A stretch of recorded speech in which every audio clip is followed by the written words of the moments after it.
ሲቆረጥ የማያምነው አረ ወገኖቻችን ናቸው። እናልቅስ፣ በብሔር አንከፋፈል። ሰው በመሆናችን ብቻ ሰው በመሆናቸው ብቻ እባካችሁ ለነሱ ሲያፍ እንሁንላቸው። አጣን እኮ ከመንፈሳዊ አባትም እኮ አጣን ስለነሱ የሚጮህላቸው። ለምን የሚደርስበትን መገፋት እየፈራ የሚደርስበትን እስራት እየፈራ ሰማይ ሁሉ ጸጥ አለ። አረ ጸጥ አለ። ሰላም በሆነ ጊዜ ሁሉም ይሰብካል። መከራው ችግር በመጣ ጊዜ ግን የሚሰብክ ጠፋ።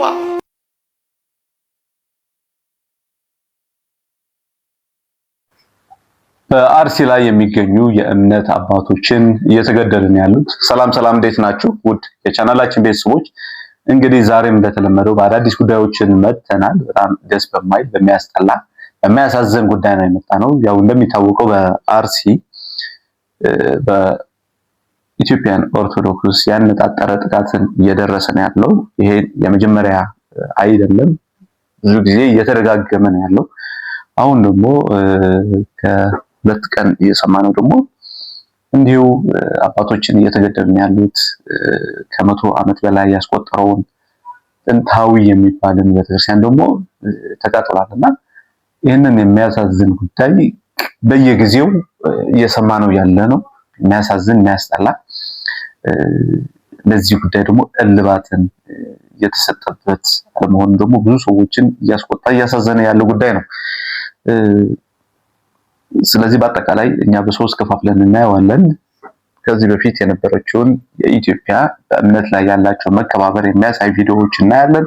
ፕላስ አሁን በቅርብ ጊዜ ደግሞ እየተፈጠረ ያሉትን ጉዳዮችን አስመልክተን እየተሰጡ ያሉትን ማብራሪያና መልሶችን እናያለን። ፋይናል ደግሞ ምን መሆን አለበት፣ ይህንን መስተካከል መቆም እንዲቆም ምንድነው ማድረግ ያለብን የሚለው ደግሞ ጉዳዮችን ደግሞ እያየን እንሄዳለን። ስለዚህ ድሮ አባቶቻችን ምዕመኑ ከህብረተሰቡ ጋር ያለውን ቅርኝነት ምን ይመስል ነበር የሚለውን ትንሽ ደስ የሚል ቪዲዮ አለ። እሱን አይተን እንመጣለን። በመርካቶ ቅዱስ ራጉኤል ቤተክርስቲያን በሙስሊሞችና በክርስቲያኖች የተፈጠረ ክስተት ተመዝግቧል። ይሄም ለልብ የሚከብድ እጅግ ታላቅ ደስታ ሆኖ ተገኝቷል። ምንድነው የተፈጠረው? ሙስሊሞች እንግዲህ በህብረት ማለት ነው ተሰብስበው እንደምታዩቸው አስቀድሰው ለሚወጡ ክርስቲያኖች በሙሉ እናንተ ይደክማችኋል፣ ጾመኞች ናችሁና ቤታችሁ እስከምትደርሱ ሰውነታችሁ እንዳይዝል እዚሁ ሆናችሁ እንድትመገቡልን በማለት እንደዚህ በምታዩት መልኩ ዳቦ አዘጋጅተው ለሚገባው ለሚወጣው ላስቀደሰው ላላስቀደሰውም ሙሉ ዙሪያውን ሲያበሉ ውለዋል ማለት ነው። ይሄ እጅግ በጣም ድንቅ የሚባል ትምህርትም መልእክትም ነው። ይሄንን ፍቅራችንን ማነው አርቆ ወስዶ የማንደርስበት ቦታ የሰቀለብን? ማነው እንደዚህ መለመላችንን አስቀርቶ ይዞብን የጠፋው? የት ነው ሄደው? ቆይ እና እነዚህ ድንቅ ልጆች፣ እነዚህ ድንቅ ሙስሊሞች፣ እነዚህ ድንቅ ሰዎች ክብር አይገባቸውም ትላላችሁ? እባካችሁ አክብሩልን። ክብር ለሚገባው ደግሞ ክብር መስጠት እኛ ባህላችንም ባህሪያችንም ነውና አክብሩልን፣ አመስግኑልን። ድንቅ ሰዎች ናቸው፣ ድንቅ ሙስሊሞች ናቸው። ውለታ መላሽ አድርገን ሁሉን እንዳያችሁት ነው። በጣም ደስ የሚል ኢትዮጵያዊነትን የሚያሳይ እንደነዚህ ያሉትን እሴቶች ደግሞ ይበልጥ ማደግ ያለባቸው ጉዳዮች ናቸው። በእምነታችን ልዩነት እንኳን ቢኖርን መከባበር ያለበትን ደስ የሚል ነገር ነው ቪዲዮውን እያየን ያለነው። እዚህ ጾመው አስቀድሰው ሲወጡ ሙስሊም ወንድሞቻችን ደግሞ ለነሱ ቤታቸው እስከሚደርሱ አምባሻ እያደሉት ነውና በጣም ደስ የሚል የሚበረታታ ጉዳይ ነው። በተመሳሳይ ደግሞ አንድ ሙስሊም ወንድማችን ደግሞ እዚህ አስቀድሶ ለሚወጡ እናቶች ደግሞ ውሃ እያደለ የሚያሳይ ቪዲዮ ያለ በጣም ደስ የሚል ነገር ነው። መበረታታት ያለበት ነገር ስለሆነ ቪዲዮውን አይተን እንመጣለን። አዛናለ መስኪን ተነጋ መድሩ ለሂቸም እንደፈልሳ ፈርባው በእንግድነት መታ ከሸገር ሀረር ልቤን ይዛው ሄደች ወደ ሀገር። ተዋዶ ያለበት እስላም ክርስቲያን ተዘነጋሽ እንደ ኢትዮጵያ መሆን። አንቺም በሃይማኖትሽ እኔም በሃይማኖቴ መኖር እንችላለን አይጠበንም ቤቴ። ወርጎ ይሰራሽ የሰማይ ፈጣሪ አይደርሰው እንድትቀያላ እንሳፈሪ። ቪዲዮውን እንዳያችሁት ነው። በጣም ደስ የሚል ኢትዮጵያዊነትን የሚያንጸባርቅ ደስ የሚል ቪዲዮ ነው። የኢትዮጵያ ኦርቶዶክስ ፓትርያርክ አቡነ ማትያስን የሐጂ ሙፍቲን የቀብር ስነ ስርዓት ላይ ያሳዩችን የፊታቸው ሪአክሽን የለቅሶውን በጣም በጊዜው በጣም መነጋገሪያ የብዙዎችን ልብ የገዛ ቪዲዮ ነበርና እሱን ቪዲዮ ደግሞ አይተንመጣለን። ይህን የምትመለከቱት የአባታችን ምስል በዚህ ሰዓት እጅግ በርካቶች የኢትዮጵያዊነት መገለጫ በማለት እየተቀባበሉት ይገኛሉ። ምንም እንኳን በሃይማኖት ብንለያይም እኛ ኢትዮጵያውያን የአንድነታችን ምስክር የሆነ ምስል ነው ሲሉ እንግዲህ እጅግ በርካቶች ይህን ምስል ገልጸውታል። ብፁዕ ወቅዱስ አቡነ ማትያስ ዛሬ በተቀዳሚ ሙፍቲ ሐጂ ዑመር ኢድሪስ ሽኝት ላይ እንግዲህ እንደምትመለከቷቸው ሲያለቅሱ ተመልክተናቸዋል። አባታችን ሐጂ ሙፍቲ ምን ያህል እንግዲህ በመላው ኢትዮጵያውያን ዘንድ እንግዲህ ተወዳጅ አባት እንደነበሩ ደፈን ኢትዮጵያዊ መስክሩላቸዋል። እናንተስ ስለዚህ የአባታችን ምስል ምን ትላላችሁ? ሐሳባችሁን አጋሩኝ እስኪ። ቪዲዮውን እንዳያችሁት ነው። በጣም ከልባቸው ተነክተው ሲያለቅሱ የሚያሳይ ፎቶ ነው እና አስታውሳለሁ ያነሳቸው ፎቶ ያነሳቸው ልጅ ሴፉ ላይ ቀርበው ፓትርያርክን ሲመጡ ጥሩ ማለት ፓትርያርክን ሳያቸው ፎቶ ጥሩ የሆነ ደህና የሆነ ፎቶ አገኛለሁ ብዬ አስብ ነበር። ምክንያቱም ይሄንን ያልኩበት ምክንያት ሁለቱም ፓትርያርክና ሐጂ ሙፍቲን በጣም እጅግ በጣም ይዋደዱ ነበር። በአንዳንድ ጉዳዮች ለመወያየት ሲቀጣጠሩ እኔ ልምጣ አንተ ከምትደክም እኔ ልምጣ፣ አይ አንተ ባለበት ወይ እኔ እመጣለሁ፣ ወይ ለሁለታችን ቅርብ የሆነ ቦታ እንገናኝ እየተባባሉ ነበር ሲገናኙ ነበር። ሲገናኙ ደግሞ በጣም በወንድማማቾች ፍቅር ላይ በጣም ይዋደዱ እንደነበር ብሎ ነበር ያነሳቸው ካሜራማን ነው ማለት ነው። በጣም የሚገርም ነው። ይሄንን ነገር ማሳደግ ያለብን ይመስለኛል። እርስ በራሳችን ያለውን መዋደድ አጠቃላይ ይሄንን ስል አጠቃላይ ካሉትን ቤተ እምነቶች ነው። እነዚህ ለሲምቦል ነው ያቀረብን ያለነው ቪዲዮና ፎቶዎች በማስረጃዎችን በክርስቲያንና በሙስሊም መካከል ያለውን የሚያሳይ ነው። አጠቃላይ እንደ እምነት ግን ካሉትን ቤተ እምነቶችን ግን ያለን ግንኙነት በፍቅር መሆን እንዳለበትን ለምሳሌነትን እየተጠቀምን ያለነው። ስለዚህ አሁን ደግሞ የምናየው ቪዲዮን እንዳያችሁት በእርግጠኝነት የምታውቁት ቪዲዮ ነው። አሁን በዚህ ሳምንት ሁለት ሳምንት ላይ በጣም አነጋጋሪ የነበረ አንድ አባትና አንድ የእስልምና አባት የኦርቶዶክስ አባትና የእስልምና አባት ላይ ሲገናኙ ያሉትን ሪአክሽን የሚያሳይ ቪዲዮ ነው። ያሉትን ኮሚኒኬሽን ያላቸው ፍቅር የሚያሳይ ነው። በነገራችን ላይ ሙሉውን ቪዲዮውን ከፈለጋችሁ የልጁ ላይ ዩቲዩብ ላይ ገብታችሁ ብታዩት ሪከመንድ አድርጋችኋለሁ። ዲቴል ሐሳቦችን ያነሳሉ። በጣም ደስ የሚል ፕሮግራም ነው። እኔ ያቺኛው ትንሿን ብቻ ቪዲዮ ማሳያችሁ። ቪዲዮውን አይተን እንመጣለን። ቆሞስ አባ ጥበቡን በስልክ እንግዲህ ማምጣት ካልቻሉ እኔ ከራማ አለኝ። ያኔ በኔ ከራማ አምኑ እርሱ እንዴት አይታመንም? الذين آمنوا وكانوا يتقون لهم البشرى ከራማ እንደዚህ ያለ እንዴት? ስለዚህ አባ ቆሞስ አባ ጥበቡን አጠገቦት ላስቀምጣ። አሁን ይሄው እዚህ ጋር ተመለከቱ። እርሱ ሁለት ደቂቃ ምን አለ ሰፍራጅ እኮ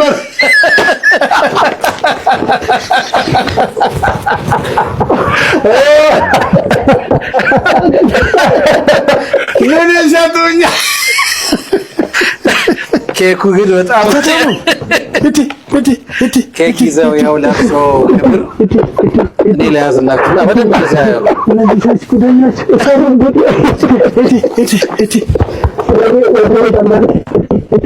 ማሻአላህ ይሄ ፍቅር በጣም የሚያስቀናው ሀቂቃ የሚገርም ነው።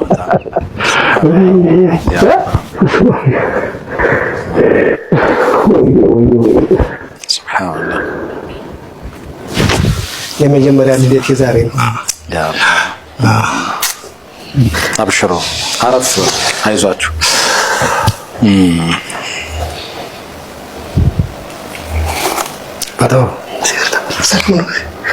አረፍ እንበልና ደግሞ ቀሪውን ነገር እንጫወት ነው። እስቲ ዛሬ ደስ ብሎናል በጣም ተፈበሉ። እርሶ አረፍ በሉ ነው። አባስ እንኳን ደህና መጣችሁ። ደስ ብሎኛል በጣም ጋሽ ደሜ ጠዋት ነግሬያቸው ይደውላሉ ብዬ ፈርቼ ነበር። እንደው ጋሽ ደሜን አግኝቻቸው ለህነ ምናምን ስል እንዳይደውሉ አልኳቸው። ምናልባት እየመጡ ነው እዚህ የሆነ ነገር ስላለ ለካ የሆነ ስልክቱን አንዲ የሆነ ጊዜ ትናንትና ደውያለሁ። ስራ ፓርላማ ላይ መስራት አልቻልኩም። አሁን ላይ ደውዬ ነበር። ለካ እነዚህ ሰዎች እንደዚህ ሰሩብን። አይ ዛሬማ እንደው ታሪክ ነው። ዛሬ ታሪክ ነው። እኔም ነፍስነት ጋር ስልክቱን ከየት አገኙ? ከኔ በስተቀር ስልኮትን እነሱ ከራማ አላቸው። ቪዲዮውን እንዳያችሁት ነው። በጣም ደስ የሚል ቪዲዮ ነው። ማለት በጣም ደስ ይላል። በጣም እጅግ በጣም ደስ የሚል ቪዲዮ ነው። እንዳልኳችሁ ነው። ቪዲዮውን ሙሉውን ብታዩት እኔ ከመን አደርጋችኋለሁ ብያችኋለሁ። በነገራችን ላይ ይህ የሙስሊም አባት ነው ለኦርቶዶክሱ አባት የቀለም ትምህርትን አስተምረው ያስመረቋቸውና እንዲያም ሲናገሩ ከሰማሁትን ቤታችን ላይ እኔ እነሱ ምንድነው የራሳቸው ጸሎት ያደርጋሉ፣ እኔ ደግሞ ውስጥ ገብቼ የራሴን ጸሎት አደርጋለሁ ሲሉ ነበር የሙስሊሙ አባት ማለት ነው። እና በጣም ደስ የሚል ያላቸውን ፍቅር በጣም የሚገርም ነገር ነው። እነዚህ አሁን ያየነው ቪዲዮና ከዚህ በፊት ያየናቸው ቪዲዮዎችን በጣም አነጋጋሪ በጣም ደስ የሚል ከነሱ አይነት ቪዲዮዎችን ስናይ በጣም ልባችን እየተነካ ያለውን ነገር በሚያሳዝን ሁኔታ ድሮ በነበረችው ኢትዮጵያ እንደ ኖርማል የነበረ ነገር ነው ሲደረግ ሲኖር ህይወታቸው ሲኖሩት የነበረው ጉዳይ ነው እና በአሁኑ ሰዓት በጣም እንደሱ አይነት ስናይ ልባችን የሚነካው አሁን ላይ በጣም እየጠፋ ያለ ጉዳይ ስለሆነ ነው። እንደነዚህ ያሉ እሴቶቻችንን መጠበቅ እያቃተን ያለው ዛስ ዋይ ነው። እንደዚህ አይነት ስናይ በቀልባችን ይነካል። አንዳንዴም አይናችን እንባል ያቀረቀር ይችላል። ይሄንን ሲቹዌሽን ለምንድን ነው እየተፈጠረ ያለው ብለን ሌላ ጉዳይ ነው። ምክንያቱም በድሮ ጊዜ እንደ ኖርማል የነበረውን አሁን እንደ ብርቅ እየሆነብን ያለውና ይሄንን ያሳዝናል። አሁን ያለው ጉዳይ ምን ይመስላል የሚለው ደግሞ ቪዲዮውን አይተን እንመጣለን። በጣም የሚያሳዝን ቪዲዮ ነው። እጅግ አሳዛኝና ልብ የሚሰብር መረጃ ተሰምቷል። በርካታ ኦርቶዶክሳውያን መገደላቸው ተገልጿል። በምስራቅ አርሲ ሀገረ ስብከት ከ10 በላይ ኦርቶዶክሳውያን ሲገደሉ የ101 ዓመት ዕድሜ ያለው የቅዱስ ገብርኤል ቤተክርስቲያን ሙሉ በሙሉ በእሳት መውደሙ ተሰምቷል። የመድኃኔዓለም ቤተክርስቲያን ላይም ዘረፋ የተካሄደ ሲሆን ምዕመናን ጽላቱን ይዘው መሰደዳቸውና እንዲሁም ደግሞ መኖሪያ ቤታቸው መቃጠሉ ተነግሯል። ከግንቦት 23 ቀን 2018 ዓ.ም ጀምሮ በምስራቅ አርሲ ሀገረ ስብከት አስኮ ወረዳ ጠላታ ጨፋ ቀበሌና እንዲሁም ደግሞ ካራኮፍታኔ በሚባሉ አካባቢዎች በኦርቶዶክሳውያን ላይ ያነጣጠረ አሰቃቂ ግድያ ተፈጽሟል። በአስኮ ወረዳ ጠላታ ጨፋ ቀበሌ ብቻ በታጣቂ ኃይሎች በተፈጸመ ሰብአዊነት በጎደለው ጥቃት ከ10 በላይ ንጹሃን ኦርቶዶክሳውያን ተገድለዋል። በአካባቢው የ101 ዓመታትን ዕድሜ ያስቆጠረው የጠላታ ጨፋ ቅዱስ ገብርኤል ቤተክርስቲያን ሙሉ በሙሉ በእሳት መውደሙ ማህበረ ቅዱሳን ቴሌቪዥን አስታውቋል። ዜናውን እንዳያችሁት በጣም የሚያሳዝን በአርሲ ላይ እየተደረገ ያለውን እምነትን ተኮር የተደረገውን ያለውን ጥቃቶችን በጣም የሚያሳዝን ነገር ነው። ልብን የሚነካ ነው በነገራችን ላይ። ስለዚህ ይሄ የመጀመሪያ ደግሞ አይደለም። ቅድም እንዳልኳችሁ በጣም እየተደጋገመ ያለ ጉዳይ ነው። አባቶችን እየተገደሉ ያሉት፣ ቤተክርስቲያን እየተቃጠለ ነው ያለው። ይሄ በጣም የሚያሳዝን ጉዳይ ነው በነገራችን ላይ። ያለው እቃቸው ይዘው ሲወጡ አንዳንድ እቃዎችን ከቤተክርስቲያኑ አውጥተዋል። እንደነዛ እቃዎችን ሲያወጡ ደግሞ የሚያሳይ ቪዲዮ አለ። በጣም ያሳዝናል እና ቪዲዮውን አይተን ኧረ ፍትህ ዳኛ ወዴት አለ? ከተማ ውስጥ ይሄን ጉድ ምን አለ? ለማይራራ አመፅ ለተሞላ ፍርድ የለም ወይ? አደራ ለበላ አደራ ለበላ እባክህ ጌታዬ እባክህ ቀናምታ እባክህ ቪዲዮውን እንዳያችሁት ነው። በጣም የሚያሳዝን ልብን የሚነካ ጉዳይ ነው እየተፈጠረ ያለው። የአርሲ ሀገረ ስብከትን ለሲኖዶስ ያቀረበው ደብዳቤ ደግሞ አለ። እዛ ላይ ምንድነው የተፈጠረው፣ ምን ጉዳቶችስ ደርሷል የሚለው ደግሞ ደብዳቤ ለሲኖዶስን አቅርቧልና እሱን በተመለከተ አንድ በእስልምና እምነት ተከታይ ሆኖ ወንድማችን አቅርቦታል። እሱ ደግሞ የራሱን ሐሳብ ደግሞ አክሎ አውርቷልና እሱን ቪዲዮ ደግሞ አይተን እንመጣለን። አርሲ ውስጥ ሀፐን ያደረገው ነገር ሁላችሁም ሰምታችኋል። እዚህ ጋር ከጀርባ የምታዩት የአርሲ ሀገረ ስብከት ለቅዱስ ሲኖዶስ ለጠቅላይ ቤተ ክህነት የላከው ደብዳቤ ነው፣ የሪፖርት ደብዳቤ ነው። እዚህ ሪፖርት ላይ እንግዲህ በ4 ፖይንቶችን አንስቷል የደረሱ ጉዳቶችን። አንደኛው 101 ዓመት ያስቆጠረ ቤተክርስቲያን መቃጠሉንም አሳውቋል። ሁለተኛ ደግሞ 9 የሚሆኑ የእምነቱ ተከታዮች እንግዲህ ህይወታቸው በአሰቃቂ ሁኔታ አልፏል ይላል ሪፖርቱ። ሶስተኛ የተለያዩ የጸሎት ቦታዎች መቃጠላቸውና እንዲሁም አራተኛ ደግሞ 280 የሚሆኑ አባወራዎች በዚህ ጥቃት ምክንያት መፈናቀላቸውን ሜንሽን አድርጎ እንግዲህ ሪፖርቱን አቅርቧል ለጠቅላይ ቤተ ክህነት። እንዲሁም ጸሎት እንዲደረግለት ጠይቋል። የእምነት ተቋማት ከቅርብ ጊዜ ወደ ኢትዮጵያ ውስጥ የእምነት ተቋማት በፊት ታቡ የነበሩ የሚከበሩና ታቡ የነበሩ የእምነት ተቋማት ከቅርብ ጊዜ ወዲህ በተለይ ከሞጣው ኢንሲደንት በኋላ ኖርማላይዝ እየተደረገ መጥቷል። የእምነት ተቋማትን ማጥቃት የእምነት ተቋማት እንኳን ሊጠቁ ይቅርና በጦርነት መሃል እንኳን ራሳቸው ቢገኙ ጦር ሜዳ መሃል እንኳን ቢገኙ መጠለያ ሊሆኑና ሊከበሩ የሚገቡ ነበሩ። ነገር ግን አንፎርቹኔትሊ በተደጋጋሚ ኖርማላይዝ እየተደረገ መጥቶ እንግዲህ ኖርማል ዜና ሆኗል። የእምነት ተቋማት ተቃጠሉ፣ ወደሙና የሚሉ ነገራቶች ኖርማል ዜና እንዲሆን ሆኗል። ይህ የሆነው እንግዲህ አለማውገዛችን ነው፣ በበቂ ሁኔታ አለማውገዛችን ነው። የሆነ የእምነት ተቋም ሲወድም ነው የኔ የእምነት ተቋም አይደለም ምን አገባኝ የሚል አቲቲዩድ አለብን፣ አብዛኞቻችን አለብን። አንዳንዶቻችን ደግሞ ለኛም የጠቀመ እየመሰለን ምንደግፈውም አለ። የሆነ የሌላ እምነት ተቋም ሲቃጠል ምናምን ለኛ የሚጠቅመን ይመስለንም አለን። ነግበኔ የሚባል ነገር አለ። የአንድ የእምነት ተቋም መውደም ኖርማላይዝ ከተደረገ ነገ በአንተ የማይመጣበት ምንም አይነት ምክንያት የለም። ሁላችንም የእምነት ተቋማትን ታቡ ልናደርግ ይገባል። ሪስፔክት ተደርገው የእምነት ተቋማትን መንካት በጣም ከባድ ነውር ሊሆን ይገባል።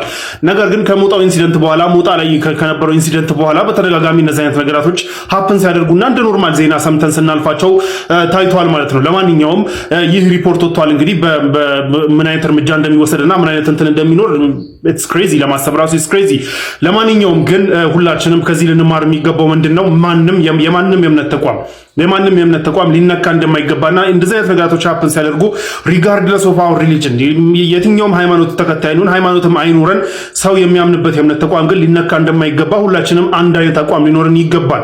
በዚህ ጉዳይ ላይ ልንከፋፈልና ይሆናል ልንደግፍ ምናምን የሚገባበት ምክንያት ያለ አይመስለኝም። የእምነት ተቋም ሊከበር ይገባል። እንደ እስልምና ደግሞ እንደምታውቁት ጦር እንኳን ሲያዘምቱ ኸሊፎቹ ጦር እንኳን ሲያዘምቱ ከሚሰጧቸው ዋነኛ ትእዛዛቶች ውስጥ አንደኛው የእምነት ተቋማትን እንዳትነኩ፣ የማንኛውም እምነት ተቋማት እንዳትነኩ፣ ያ ብቻ ሳይሆን ራሳቸውን ለእምነታቸው ብሎ ያገለሉና እዛ እምነት ተቋማት ውስጥ ያሉ የሃይማኖት የእምነት ተከታዮችን እንዳትነኩ የሚል በጣም ስትሪክት ትእዛዝ ይታዘዙ እንደነበረ እንደ እስልምና ታውቃላችሁ። ኸሊፎች ጦራቸውን ሲያዘምቱ እና አቡበክር እና ዑመር ምናምን ጦራቸውን ሲያዘምቱ ይህ የማይጣስ መመሪያ ነበረ። በእስልምና እንደዚህ አይነት ነገራቶች አሉና በጦርነት መሃል እንኳን ያገኛችሁትን የጠላት ቤተ እምነት እንዳትነኩ እየተባለ ነው የሚታዘዘውና በእስልምና ይህ አቋም አለ። በሌላኛውም እምነት ይኖራል ብዬ አስባለሁና የማንም የእምነት ተቋም ሊነካ አይገባም። ያው በዚህ ሪፖርት ላይ እንግዲህ ምን አይነት ምላሽ እንደሚሰጥ አሮን ነው። ለማንኛውም ግን ከዚህ በኋላ እንደዚህ ነገራቶችን ሀፕን እንዳያደርጉ እኩል የትኛውም የእምነት ተቋም ሲነካ ልናወግዝ ይገባል ማለት ነው። ቪዲዮውን እንዳያችሁት ነው። በጣም የሚያሳዝን ጉዳይ ነው። የሞቱትን አባቶች ፕላስ የወደመውን ንብረትን በተመለከተ ነው ሪፖርት የተደረገው እና ወንድማችን ደግሞ የራሱን ሐሳብ ደግሞ አክሎ ደግሞ አውርቷል። የተናገረውን ደግሞ ደስ የሚል ጉዳይ ነው። እርስ በርስ እንደዚህ ነገሮችን ሲደረግ ለኛ ለሙስሊሞችን ጥቅም ይመስላችኋል አንዳንድ ሰዎችን፣ ትክክል አይደለም። እርስ በራሳችን መከባበር ነው ያለብን የሚለውን የራሱን ሐሳብ ደግሞ አቅርቧል። ስለዚህ ይሄንን የሚያሳየው ይሄንን የተደረገ ያለውን ነገር ሰዎችን አድቫንቴጅ እንዳለው ጥሩ እንደሆነ መግለጽን ማስተባበልን ይሄ ኮለኛ ትክክል ነው ማለት ትክክል አይደለም፣ መወገዝ ነው ያለበት። ይሄንን ትክክል አይደለም ብለን ደግሞ ማወጅ አለብን የሚለውን ሐሳብ ነው ያንጸባረቀውና ፓትርያርኩስ ምን አሉ የሚለውን ደግሞ ቪዲዮን አይተናል። ብፁዕ ቅዱስ አቡነ ማትያስ ዝምታቸውን ሰብረዋል። በአርሲ ሀገረ ስብከት በቤተ ክርስቲያንና በኦርቶዶክሳውያን ላይ የደረሰውን አሰቃቂ ጥቃት በማስመልከት ቅዱስነታቸው ልብ የሚነካ አባታዊና ጠንካራ መልእክት አስተላልፈዋል። በመልእክታቸው ታዲያ በመንፈስ ቅዱስ ልጆቻችን ላይ ስለደረሰው ግድያና መፈላቀል እንዲሁም 100 ዓመት ያስቆጠረው የጠላታ ቅዱስ ገብርኤል ቤተክርስቲያን መቃጠልና የመድኃኔ ዓለም ቤተክርስቲያን መዘረፍን የሰማነው በተሰበረ ልብ ሲሆን ከፍተኛ ሐዘንም መፍጠሩን ገልጸዋል። በጥቃቱ እስከ መቼ የሚል የቁጭት ጥያቄ በሁላችንም ልብ ውስጥ ተፈጥሯል ሲሉ ገልጸዋል። አክለውም የጸጥታ አካላትና መዋቅሮች የጥቃት ሰንሰለቱን በማስቆም ወንጀለኞችን ለሕግ እንዲያቀርቡና ከታሪክ ባለዕዳነት እንዲድኑ አበክረው አሳስበዋል። መላው ኢትዮጵያውያንና ምዕመናን የተፈናቀሉ ወገኖችን በጸሎትና በቁስ እንዲደግፉም ጥሪ አቅርበዋል። ቪዲዮውን እንዳያችሁት ነው። ፓትርያርክ ሐሳባቸውን አቅርበዋል። መንግስት የሚገባውን ምላሽ እንዲሰጣቸው አቅርበዋል። ይህንን ጉዳይ እንደተፈጠረ በጣም ብዙ የሚባሉ ምዕመን ነው ቁጣውን እያሰማ ያለው። ይህንን ነገር በቃ ማለት አለበት፣ መቆም አለበት። እንዴት ሁል ጊዜ ይህንን ታርጌት እየተደረገ ሰዎችን የእምነት አባቶቻችንን ይገደላሉ? ለምንስ ቤተክርስቲያንን ይቃጠላል፣ ይጠፋል የሚሉ ብዙ ሰዎችን ያስቆጣቸው ጉዳይ ነው። ነገራችን ላይ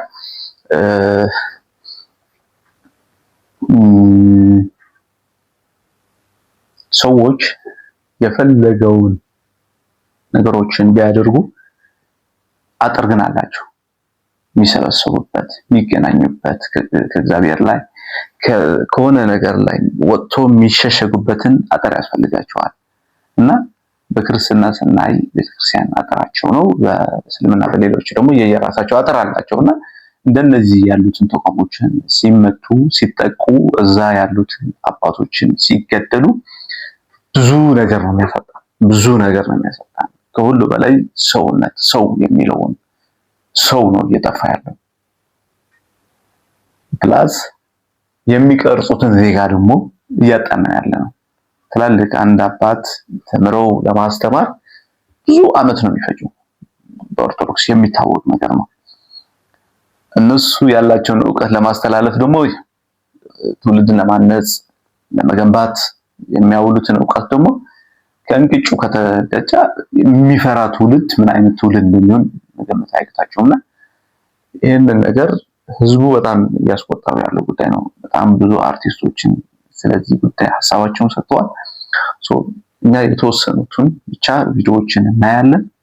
አርቲስት በፊልም ኢንዱስትሪ በጣም የምናውቀው አንድ ወንድማችን ደግሞ የሰጠው ምላሽ አለ።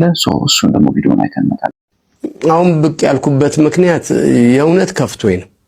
በዚህ ልክ የሆነ ባለቤት የሌለው ሀገር እስኪመስል ድረስ ምስራቅ አርሲ ምስራቅ አርሲ እንዲህ እየተተነተነ ቦታቸው እየተነገረ ሰው የታረደበትና የተገደለበት ቤቶቻቸው የተቃጠሉበት እየተነገረ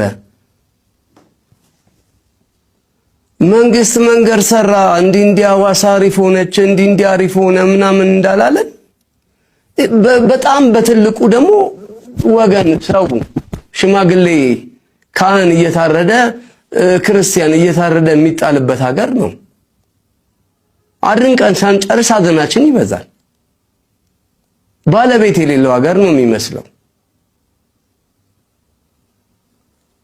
ምንድነው ከመንግስት አቅም በላይ ሆኖ ነው እነዚህ ሰዎች? አልመሰለኝም። እኔ ምንም ከመንግስት አቅም በላይ ሆኖ አይደለም። ምን ማለት ነው? ሰላም አይቀድምም? ምረጡን ምናምን እንዲናረግላችኋለን ምንም በቃ ሰላም ካልሰራ መንግስት አንደኛው ስራው ሰላም ነው እንዴ? አብረን ለምን አናደንቅም? ከእንትን እኮ መንገድ መሄድ ተጀመረ፣ ሰላም ሆነ፣ ለምን አንልም?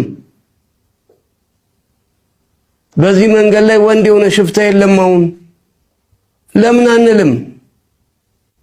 ባሎቻቸው ተይዞባቸው ወርቃቸውን ሽጠው ተበድረው ተለክተው ዘመርስ ከምናምን ለምነው 1.5 ሚሊዮን ብር ይዘው ሲሄዱ ፖሊስ ያዛቸውና ወላ ሴቶቹን እነዛ ታስረዋል። ብር ይዘው የሚሄዱትን ደግሞ ፖሊስ ወሰደባቸው ብሩን፣ እነሱንም አሰሯቸው። ምን ሰማው ዜና ሁሌ ክፉ። መንገድ መጠበቅ አልተቻለም። ሰው በሰላም ገብቶ መውጣት አይችልም። እንዲህ ነው የሚሆነው ሁሌ። እንዲሰራንላችሁ ምረጡን፣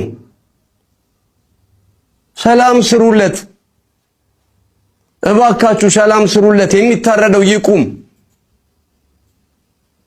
በእምነቱ ምክንያት የሚሞተው ይቁም። ስለዚህ ሰው ስለሚሞተው ሰው የውሸት ሳይሆን የእውነት ከልቡ የእውነት ወጥቶ የሚከላከልለት የሚሞትለት ይቀመጥ ቦታው። ወይ ራሳቸውን እንዲከላከሉ የሚደረገው ነገር ይደረግ። ራሳቸውንም መከላከል አይችሉም። መሳሪያ አልታጠቁም፣ ወር በሆነ ነገር አልተደራጁም። አረመኔ በመጣ ቁጥር ሙት እኛም ማዘናችን እስከ መቼ ይቀጥላል? እስከ መቼ ይቀጥላል? ይሄ ነገር ትክክል አይደለም።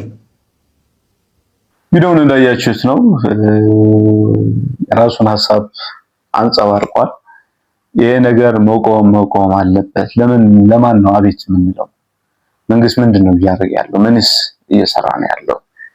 መንግስት ስራው ህዝቦችን ከአደጋ መጠበቅ አይደለም ወይ? ለምንድነው ዜጎችን እየጠበቀ ያልሆነው የሚለውን ቁጭትን፣ ሐዘንን በተላበሰ ንግግር ነው ቢኖርም ነው በተላበሰ ንግግር ነው ያስተላለፈው። እስከመቼ እንደዚህ ሁኔታ እንቀጥላለን የሚለው ቪዲዮ ነው ያየነው። አንዲት በእስልምና እምነት ተከታይ የሆነችው በህግ ላይ የህግ ኮንተንት ላይ የምታቀርበው ደግሞ የራሷን ሐሳብ ደግሞ አንጸባርቃለች። ምንድነው ያለችው የሚለው ደግሞ ቪዲዮውን አይተን እንመጣለን። አርሲ ላይ እየተፈጸመ ያለው ሃይማኖት ተኮር ጥቃት አወግዛለሁ። ሰላም ጤና ይስጥልኝ። አዲስ መሐመድ እባላለሁ። ጠበቃና የህግ አማካሪ ነኝ። እንግዲህ ያው እኔ በህግ ኮንተንት ነው ብዙ ጊዜ የምታቆኝ፣ ግን ዛሬ እንደ ሰው፣ እንደ እናት፣ እንደ እህት አብሮ እንደሚኖር አማኝ ማህበረሰብ ደግሞ የራሴን ስሜት ለማንጸባረቅ ነው የመጣሁት። በተለይ አርሲ ላይ በተደጋጋሚ ኦርቶዶክሳውያን ጥቃት እየደረሰባቸው ከዚህ በፊትም አውግዤም ቪዲዮም ሰርቻለሁኝ። ግን ሁል ጊዜ እንዲህ አይነት ነገሮች በቃ በሆነ ኢንተርቫል በ2 ወር በ3 ወር እንዲህ እየቀጠሉ ነው ያሉትና እንደዚህ አይነት ልምምዶች በጣም አደገኛ ናቸው። እኔ ይሄንን ኦርቶዶክስ ስለሆነ ሙስሊም ስለሆነ ፕሮቴስታንት ስለሆነ ምናምን የሚባል ነገር አይደለም። በቃ የተገደለው ሰው ከሆነ ሰው ነው መለኪያችን። ሰው መሆን አለመሆን ነው መሆን ያለበት እንጂ እምነቱ መለኪያችን ሊሆን አይገባም። እንዲህ አይነት ነገሮች ደግሞ ተደጋግመው የተፈጸሙ ሲሄዱ ይሄንን መንግስት አሁን እንደዚህ አይነት ጥቃቶችን ተከታትሎ ማውገዝ ብቻ አይደለም፣ ይሄንን ጥፋት የፈጸሙትን ሰዎች ተገቢውን እርምጃ ወስዶ ለአማኙ ማህበረሰብ ማስቀመጥ ይመቻል አለበት። ስለዚህ እንዲህ አይነት ነገሮች፣ እንዲህ አይነት ትንንሽ ልምምዶች ሌላ ከፍ ወዳለ ወደማንፈልገው ትክክል ወዳልሆኑ ቀውሶች ይዳርጉናልና በጣም ማናችንም ቢሆን ይሄ ሰዋዊ የሆነ እንኳን የሃይማኖት አባት ሲሆን ይቅርና የሃይማኖት አባት የሆነ ሲቪሊያን ቢሆን ማንም ሰው ያለአግባብ ሊገደል ያለአግባብ የእምነት ቦታው ሊቃጠልበት ምናምን አይገባም። እኛ የሞጣ መስጂዶች ሲቃጠሉ እንዴት ነው የሆነው ሙስሊሞቹ ማለት ነው። ስለዚህ ይሄ ማንም ቢሆን ያን ጊዜም ቢሆን በጣም በርካታ ኦርቶዶክሳውያን ከጎናችን ነበሩ፣ ሁሉም ሰው ማለት ነው። እንዲህ አይነት ነገሮችን የምናወግዛቸው ለእያንዳንዳችን ሰዋዊ ስለሆኑና ማውገዝ ስላለብንና ትክክል ይሄ እምነት የሚፈልግ ጉዳይ አይደለም፣ ሰው የመሆን ጉዳይ ስለሆነ እኔ ተገቢው ትኩረት ተሰጥቶት ሊታረም ይገባል። በዚህ ጉዳይ ደግሞ ጉዳት የደረሰባቸው ቤተሰቦችን መጽናናት እመኛለሁኝ። አዲስ መሐመድ ነኝ። አመሰግናለሁ።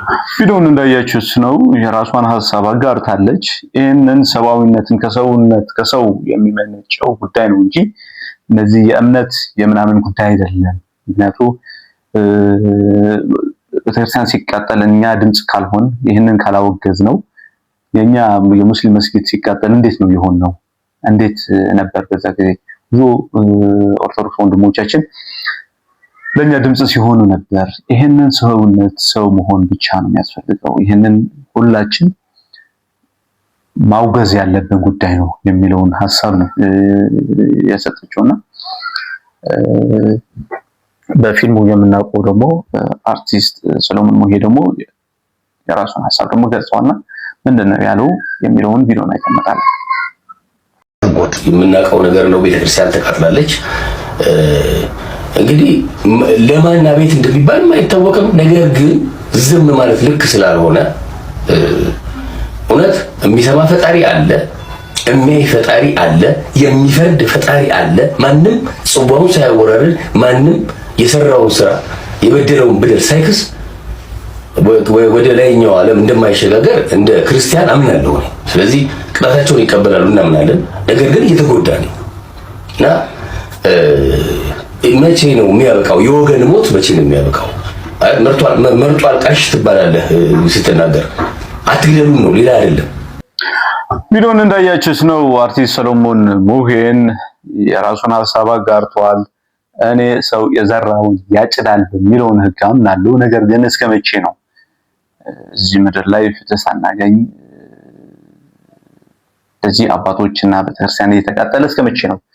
መንግስት አንድ ነገር ይበለን እያለ በቁጭት ነው ሐሳቡን የገለጸውና ይህንን ሐሳብ ስንጨርሰው የራሴን ሐሳብ ሳክልበት ለቀጣይስ ምን መሆን አለበት የሚለውን የራሴን ሐሳብ እጨምራለሁ። ምንድነው መሆን ያለበት? ሁሉም የየራሱን ድርሻ ማንሳት አለበት ነው። መንግስት ማድረግ ያለበትን ፖሊሲ ማውጣትና ድንበር መጠበቅ ነው የመንግስት ኃላፊነት። ይሄ መንግስት ይሆነኛል የምትለውን ድንበርን እንዲጠብቅ ነው። ዜጎችን ከጥቃት እንዲከላከል ነው የመንግስት ዋና ኃላፊነት ስራው።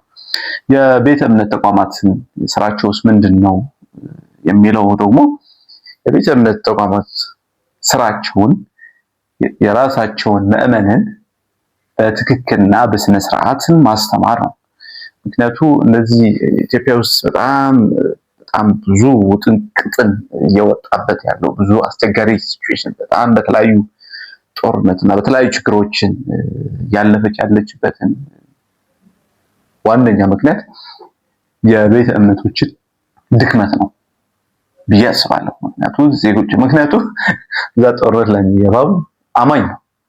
ሙስሊም ይሁን ክርስቲያን ይሁን ፕሮቴስታንት ይሁን እግዚአብሔር አለ በሚያምን ሰው ነው እዛ እየገባ ያለው።